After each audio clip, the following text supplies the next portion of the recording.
제3화 신분 회복과 노예 해방 첫 번째. 레인이 일어나거라.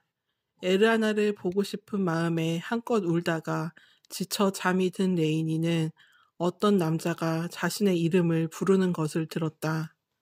그 목소리는 매우 익숙한 목소리여서 레인이는 누구지? 하고 천천히 눈을 떠보았다. 작은아버지? 레이니의 이름을 부른 이는 다름 아닌 그녀의 작은아버지 리오 에클레시아였다. 레이니는 침대에서 벌떡 일어나 두 눈을 크게 뜨고 다시 리오를 바라보았다. 진짜 작은아버지예요? 레이니가 어릴 적부터 유난히 잘 따랐었던 사람, 친부모보다 더 친부모 같았던 리오는 레이니가 지하 감옥에 갇혀 있을 때 아들인 크리시스와 함께 그녀를 유일하게 찾아온 사람이기도 하였다. 레인이 나도 왔어. 리오 옆에 서 있던 또 다른 로브의 남자가 힘차게 레이니를 껴안으며 반갑게 인사를 건네온다. 앞에서 언급했다시피 그는 리오의 아들인 크리시스였다. 크리시스 오빠, 7년 전에 지하 감옥에서 마지막으로 본 이후로 오랜만에 만나는 반가운 얼굴들이었다. 뭐지? 꿈인가? 너무나도 믿기지 않는 상황에 레이니는 그리 생각하며 절대로 깨고 싶지 않아라고 생각하였다. 혹시나 해서 말하는 건데 이거 꿈 아니다. 현실이니까 일어나서 가자. 왕께서 기다리고 계셔. 꿈이면 어쩌나 하는 레이니의 불안해하는 눈빛에 크리시스는 피식 웃으며 그녀의 한쪽 뺨을 꼬집어 주었다. 생생히 전해지는 아픔에 레이니는 그제야 현실이라는 것을 깨달았다. 그리고 현실이라는 것을 깨닫자마자 그녀는 어안이 벙벙해졌다.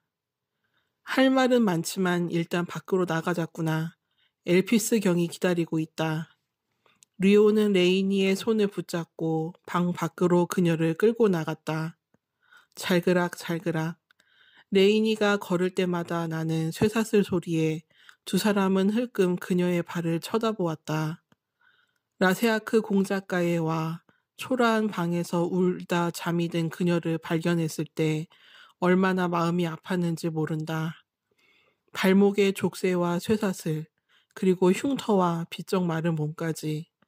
레이니가 그간 어떻게 지내왔을지 뻔히 상상이 되어 두 사람은 한없이 가슴이 쓰려왔다. 오빠, 왜? 현관에 다다랐을 즈음 바람이 불어와 피부에 닿는 순간 레이니는 덜컥 겁이 나 크리시스의 옷자락을 세게 잡아당겼다. 크리시스의 옷자락을 잡고 있는 레이니의 손은 그녀의 불안한 마음을 대변해주듯 강하게 떨리고 있었다. 내가 돌아가도 될까? 난 죄인이고 노예인데 무슨 낯으로 왕을 배워야 할지 모르겠어. 그냥 막 두렵고 떨려. 에르아나를 만나게 된다는 사실에 레이니는 두려움이 확 몰려왔다. 그가 용서한다 해도 주변의 다른 사람들은 레이니를 여전히 죄인으로 취급하며 곱지 않은 시선으로 바라볼 것이다. 그럼 그때마다 레이니는 위축되어 어두워질 것이고 그걸 지켜보는 에르아나의 심정 또한 괴로워질 것이 뻔하다. 그러한 일이 계속 반복되다 보면 두 사람은 지쳐서 서로를 사랑했던 걸 후회하게 될지도 모른다. 그러다가 결국에는 서로를 원망하며 불행한 일생을 보내다가 죽게 될 거고 말이다. 거기까지 생각이 미치자 레이니는 그럴 바에야 차라리 돌아가지 않는 게 나아라고 생각했다. 레이니, 넌 충분히 돌아갈 자격이 돼. 봐, 우리를 보낸 분은 왕이셔. 그분께선 널 위해 모든 걸 해결해 놓으셨고 명해 놓으셨어. 그런데 누가 그분을 막겠어. 이번 일에 대해서 그분을 막는 건 너조차도 허용되어 있지 않아. 허니, 일단은 밖으로 나가 왕의 말씀을 듣도록 해. 그리고 본국으로 돌아가 왕 앞에 서서 내 입으로 직접 그분께 대답해드려. 응. 왕은 전혀 변하지 않으셨어. 널 향한 마음은 여전히 일편단심이시고 변한 게 있으시다면 생활력이 강해지셨다는 거? 생활력이라니? 그런 게 있어. 나중에 보면 너 완전 깜짝 놀랄 거야. 유쾌하게 웃으며 크리시스는 궁금해하는 레이니의 머리를 마구 쓰다듬어 주었다. 어때? 아직도 무서워? 아니, 많이 괜찮아졌어. 고마워, 크리시스 오빠. 다시금 에르아나의 마음을 확인시켜준 크리시스 덕분에 레이니는 그 자리에서 결심을 굳힐 수가 있었다. 뭐가 어떻게 됐든 간에 일단은 본국으로 돌아가 에르아나 앞에 서야 한다. 그것이 왕에 대한 예의이며 도리이다. 그를 만나러 간 자리에서 어떤 대답이 나올지는 레인이 본인도 알 수가 없다. 아직까지 답이 정해지지 않았기 때문이다. 그런 상황에서 그녀가 우선적으로 해야 할 것은 일단 에르아나의 말을 듣는 것이었다. 레이니는 한결 가벼워진 마음으로 류오 크리시스와 함께 건물에서 나왔다. 왕이 보낸 편지들을 가로챈 게 당신이었다며? 건물에서 나오자마자 익숙한 남자의 목소리가 들려왔다. 레이니의 기억에 의하면 그 목소리의 주인공은 분명 엘피스였다. 친위 기사 단장으로서 늘 에르아나의 편지를 전해주러 왔었던 그는 특유의 능글맞은 성격과 사교성으로 금세 레이니와 친해졌다. 덕분에 레이니는 그로 인하여 많이 웃게 되었고 어느새 그를 가족과 같은 존재로 여기게 되었다. 실로 오랜만에 보는 엘피스의 모습에 레이니는 반가워 그의 이름을 부르려다가 우뚝 제자리에 멈춰 섰다. 방금 전에 들려온 엘피스의 말 때문이었다. 오르엔님이 에르아나의 편지들을 가로챘다고? 왜? 그 뒤로도 두 사람의 대화는 계속해서 이어졌다. 리오와 크리시스는 레이니가 그들의 대화를 들을 수 있도록 일부러 자리에 가만히 서 있었다. 그들의 대화가 이어지면 이어질수록 레이니의 심경은 시시각각 변해갔다. 적어도 너는 아니야. 아가씨가 직접 다 들었으니까. 그리고 현재 이런 상황이 되어버린 것이다. 레이니는 말없이 오르엔을 바라보았다. 레이니, 오르엔은 황급히 검을 검집에 꽂아 넣고 레이니에게 다가갔다. 그런 뒤 그는 곧장 그녀의 양손을 자신의 두 손으로 꼭 붙잡았다. 어떻게 된 일인지 내가 다 왜 그러셨어요? 오르엔의 말이 채 끝나기도 전에 들려오는 레이니의 목소리. 이에 오르엔은 말하던 것을 멈춰야만 했다.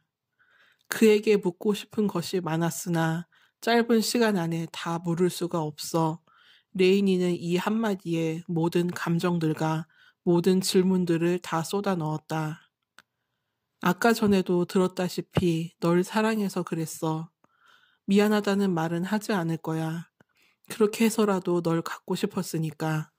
진심이야. 둘은 한동안 침묵하며 서 있었다. 더 이상 뭐라고 말해야 할지, 어떻게 대화를 이어나가야 할지 그런 건 생각나지도 않았다. 그냥 그 시간에 멈춰 서 있을 뿐이었다. 그 정도면 되었다.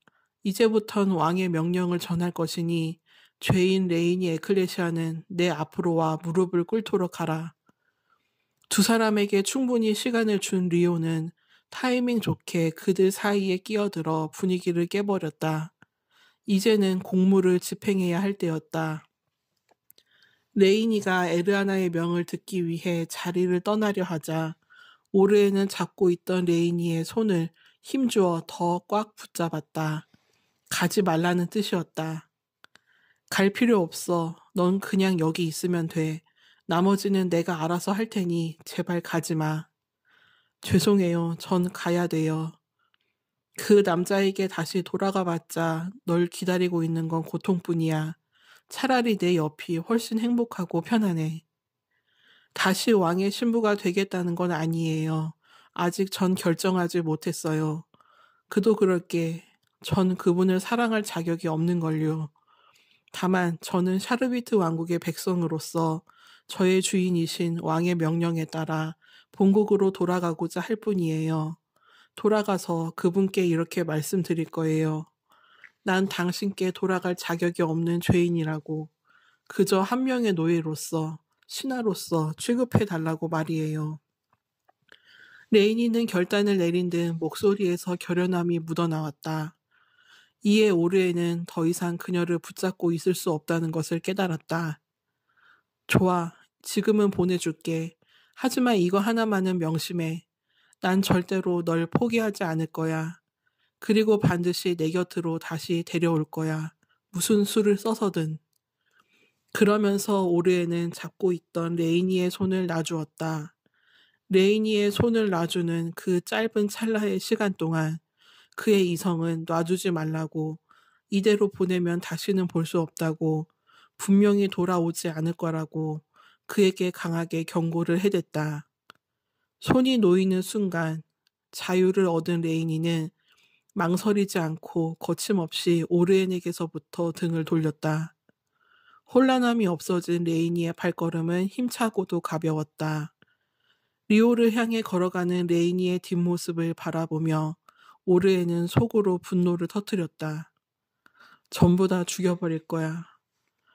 오르엔이 속으로 섬뜩한 다짐을 하고 있을 때 레이니는 리오의 앞으로 가 무릎을 꿇고 고개를 숙여 땅에 엎드렸다. 왕의 명령을 들을 준비가 됐다는 뜻이었다. 리오는 크리시스 쪽으로 손을 뻗어 그가 들고 있던 기다란 직사각형의 나무 상자 뚜껑을 열었다.